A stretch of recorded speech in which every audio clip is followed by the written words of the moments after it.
Welcome back to your Covenant Church Planter Training Digital Learning Experience.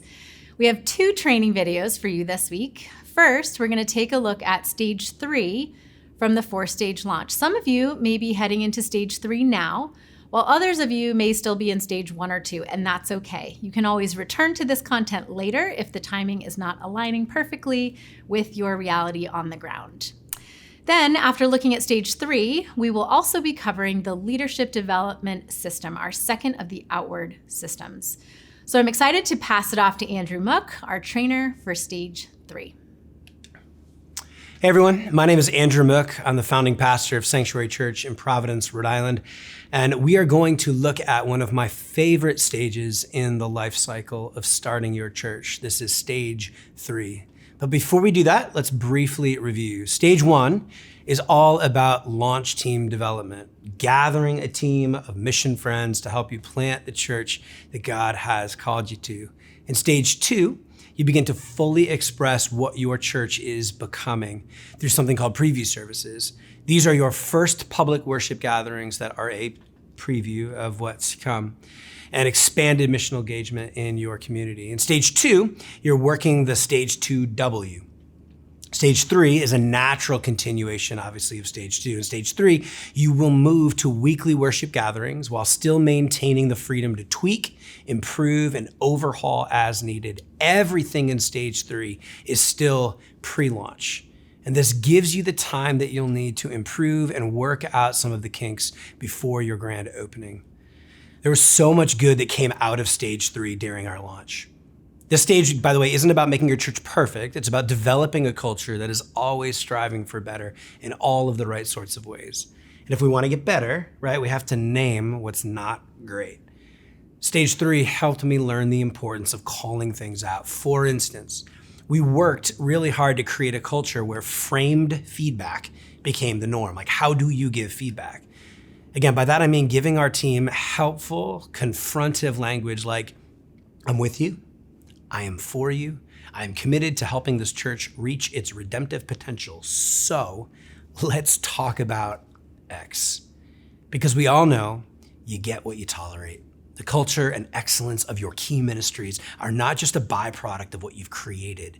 It's also a byproduct of what you've allowed. And stage 3 helped us interrogate our culture. I had to be okay with confronting.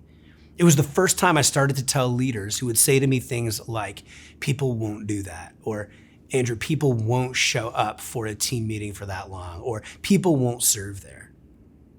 I had to let people know that we aren't going to lead with that kind of language anymore.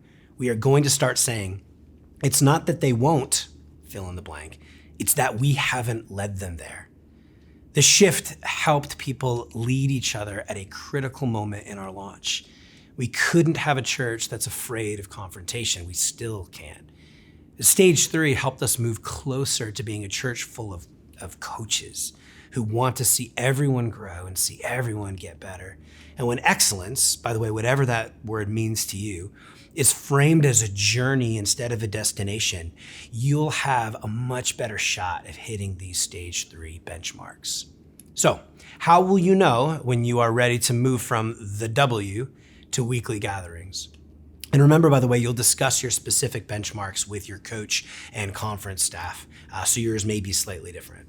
So first off, you break the 70 barrier. For traditional church plant models, you will want to continue to work that W until you are consistently breaking the 70 barrier in your preview or practice services. You're looking to see a minimum 7 to 80 in these monthly gatherings before considering the move to stage 3. Moving prematurely to stage 3 without consistently breaking the 70 barrier is going to be tempting, but it is likely to kind of bite you later. If you are consistently under that threshold, the strain of maintaining weekly structures will eventually cause your momentum to wane. 2, you have, if you've gathered 45 brand new people through stage 2, of this 70 to 80 at your preview gatherings, you want at least 45 of these folks to be brand new contacts.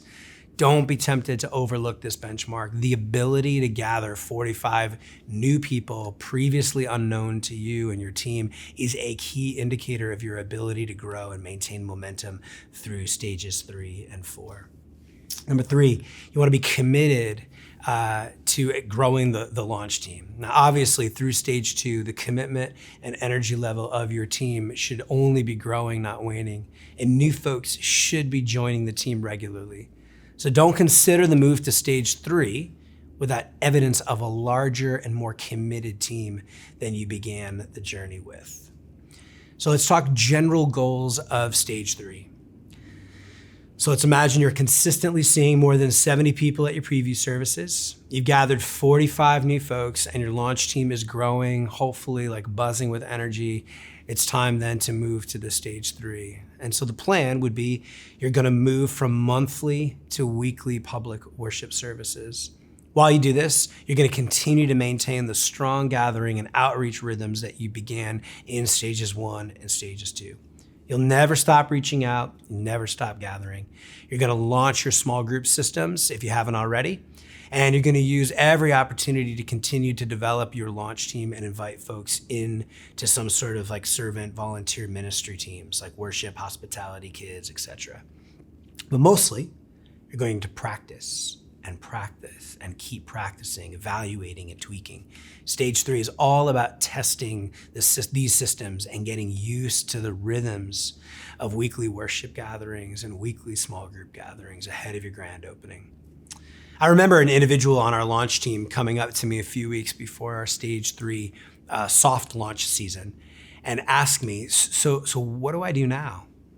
He was this committed designer who was like brimming with energy and enthusiasm. He had been helping shape the look of our brand and run hospitality around our launch events. He had been doing so much, and I thought it was just pretty clear what he would be doing going forward. But what he was really asking for was like, what's my actual role? Up until this point, he was jumping in wherever there was need. He was asking, like, what does my leadership look like going forward into the launch? I think I remember this conversation so well because it signaled a switch that I needed to make from like in the moment, improvisational leadership to longer term systems thinking. And talking to other planners, this type of shift tends to come up again and again in stage 3. You'll experience growing leadership and organizational complexity, which is going to demand, amongst other things, even greater clarity from you as a leader. You need to help your people understand the systems and their rules, and most importantly, how to carry the culture. You'll need to help your team understand how to take what is burning in your core leadership and carry it with them into the launch systems and into the structures of the church going forward. For us, we needed to clarify roles, getting better at confronting things that weren't us and get insanely specific about our pathways, about our language, about our rhythms that would make for a healthy launch year. We aren't going to go deeper into this now, but the other video for this week will explore the leadership development system. I'm going to pause here and give you a couple minutes to reflect on what you're hearing using the prompts that are coming up on the screen.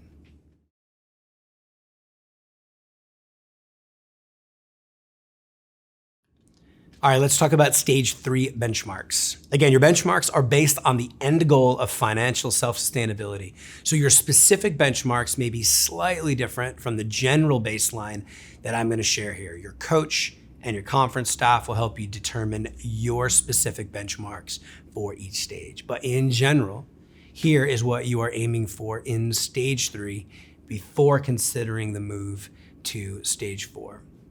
Number 1, you want to see a consistent 80 to 90 in weekly worship services before your hard launch. Note that it's easier to get people once a month than every week. This will continue to be a struggle. So to continue growing in stage 3, you will need to keep gathering, continue your outreach rhythms, and work on retaining new folks. You'll want to tighten up your connection systems in stage 3 and have a consistent follow-up plan. And remember, when it comes to growth, retaining one visitor is 10 times more statistically powerful than attracting one visitor. Number 2, You will want to improve the quality of every system from B to B plus to A minus in stage 3. And you do this by evaluating and then evaluating again and then evaluating again. Debrief and discuss with your launch team and volunteers everything. You want to tweak and keep tweaking to make changes and then evaluate again. Like we said before, you want to interrogate your culture. Keep going until you are hitting that B plus, A minus across the board. Number 3, you'll want to see increasing numbers and percentages of people serving on your teams. And then lastly, you'll want to see 50% of adults in small groups. When these things are happening, you will know that it's time for your grand opening, which is, again, a video for another day. At Sanctuary, we had become an official church plant in September when 30 of us started worshiping in a small art gallery in Providence. We had launched 2 home churches, which were our versions of Cruise small groups. And then we had moved to a large jazz bar in February, which we treated like a quasi-launch. We were expanding our space, and so we continued to lay the groundwork for what God was doing in this new building. And then we announced that we would begin our soft launch season, and that's stage 3 in church planter terms. And this was on Easter Sunday. We actually announced it as such. In other words, along with celebrating the resurrection, we handed out cards that articulated what that meant for us. And in relatively vague terms, the basic gist was, hey, for the next 5 months, we're going to be working out our systems in real time while staying in a planting mindset. It was basically our way of saying you can't really get frustrated when things aren't working right. My guess is that one of the reasons I was asked to lead this session is because we milked stage 3 for all it was worth. The joke amongst my planting cohort, and especially amongst colleagues at other churches in our city, was, Andrew, how many times are you going to launch this thing? But what we were realizing is that by resisting the jump to be fully launched, even when we had cleared a number of key benchmarks, we could continue to work out and test vital systems that would allow us to flourish in all the right sorts of ways. And everyone else had a lot more grace for us. My planting coach actually helped us see the power of practicing in real time, or in our case, doing everything that we would be doing as a launched church, again, under the guise of this clearly stated soft launch season. I loved being in the already not yet space. It had a kind of freedom to it. And honestly, it's one that in so many ways we have never lost. So that's a wrap on stage 3. You can find stage 3 in section 7 of your well-conceived plan, which is your first of 2 assignments for this week. Please make sure to connect with your coach this week ahead of your cohort gathering and bring all of your questions to that coaching session. We'll see you soon for our second video, the Leadership Development System.